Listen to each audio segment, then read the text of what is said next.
There is a verse hidden inside one of the messiest family stories in the Bible. Most people do not build sermons around it.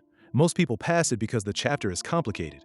There is family pain, political pressure, manipulation, grief, distance, and a father who does not know what to do with a son who has hurt the family deeply. But in the middle of all that, one sentence shines like gold. 2 Samuel 14:14 says, "Like water spilled on the ground, which cannot be recovered, so we must die. But that is not what God desires. Rather, he devises ways so that a banished person does not remain banished from him." Listen to that last part again. God devises ways so that a banished person does not remain banished from him. That is the treasure. God makes a way back. Not because the person deserves it, not because the damage was small, not because the story was clean, but because God's heart is not to leave the banished person outside forever. Now let's step into the story. This verse is spoken during the reign of King David. David's family is broken. His son Absalom has killed his brother Amnon. After that, Absalom runs away. He becomes a banished son, living far from his father, far from home, far from the table, far from the palace. David misses him, but David also does nothing. That is a painful kind of love. Love that feels something but refuses to move. Love that grieves but will not reach. Love that remembers but will not restore. So Absalom stays away. 1 year passes, then another, and the distance becomes normal. That happens in real life too. A child stops calling. A friend becomes a stranger. A marriage becomes two people sharing a house but not a heart. A person drifts from God little by little, and one day they wake up feeling like they live in a far country. Not because they plan to go that far, but because distance grows when nobody deals with it. So Joab, David's commander, comes up with a plan. He sends a wise woman from Tekoa to speak to David through a story. She tells David a carefully shaped story to touch his heart and expose the gap between what he knows and what he is doing. And inside her speech comes this verse: "We are like water spilled on the ground, which cannot be gathered up again." That image is strong. Water spilled on dry ground cannot be scooped back into the cup. Once it is poured out, it spreads, sinks, disappears. She is saying life is fragile, time is moving, death is real, opportunities do not stay open forever. In plain words, she is telling David, do not waste the time you still have. That alone is enough to stop us. Because some people keep postponing restoration like they have endless time. They say, one day I'll forgive. One day I'll pray again. One day I'll make the call. One day I'll come back to God.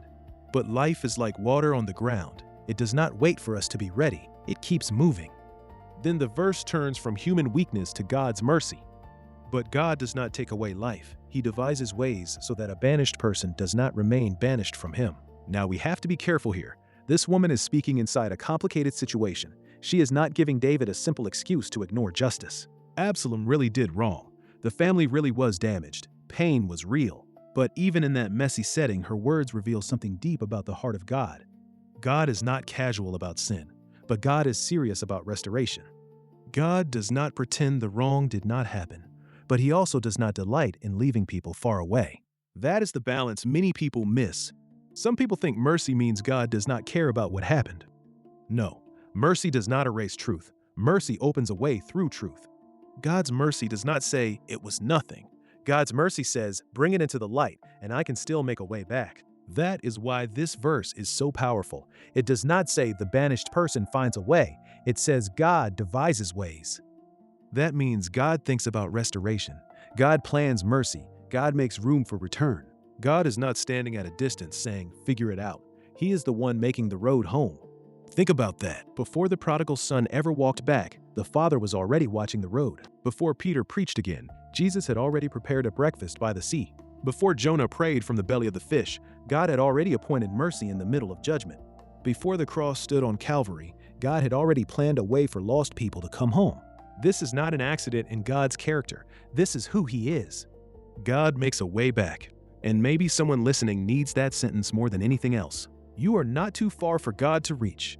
You may feel banished by your choices, banished by shame, banished by failure, banished by what people know about you, banished by what nobody knows but you, banished by years of silence, banished by the thought, God would never want me close again. But this verse says God devises ways so the banished person does not remain banished. That means your distance is not stronger than his mercy. Your past is not stronger than his purpose. Your shame is not stronger than his invitation. But here is the part that presses on us. If God makes a way back, then we must stop building walls where God is building roads. Sometimes we do that with ourselves. God is inviting us to return, but we keep punishing ourselves like suffering will pay the debt. We say, I'll come back when I'm better. I'll pray when I feel clean. I'll worship when I fix my life. But that is backwards. You do not heal first and then come to God. You come to God so healing can begin. You do not clean yourself and then return. You return so mercy can wash you. And sometimes we build walls against other people. We freeze them forever at the worst thing they did. We call it wisdom, but sometimes it is just bitterness wearing a serious face. Now hear this clearly. Forgiveness does not always mean the relationship goes back to the way it was. Restoration needs truth, safety, repentance, and wisdom. Some doors should not be reopened the same way. But even when boundaries are needed, we should still be careful not to enjoy exile. God's heart is not cruel. God does not take pleasure in people being lost, broken, and far away. So our hearts should not take pleasure in that either. This verse calls us to desire something deeper, not cheap peace, not fake reconciliation, not pretending pain never happened, but a heart that longs for mercy to have the final word. A heart that says, Lord, if there is a way to restore what is right, show me. A heart that says, do not let me live far from you because I am ashamed. A heart that says, make a road in the place I thought was closed forever. That is where this verse lands. It wakes up hunger. Hunger to come home. Hunger to stop hiding. Hunger to believe that God's mercy is not finished with you. Hunger to become the kind of person who makes room for restoration where God is working. Because one day, every one of us will need this God. The God who does not abandon the banished. The God who does not waste spilled water. The God who sees distance and starts designing a road. So do not stay far because you failed. Do not stay silent because you are ashamed. Do not call yourself banished if God is calling you back. There is a way home, and God Himself is the one making it.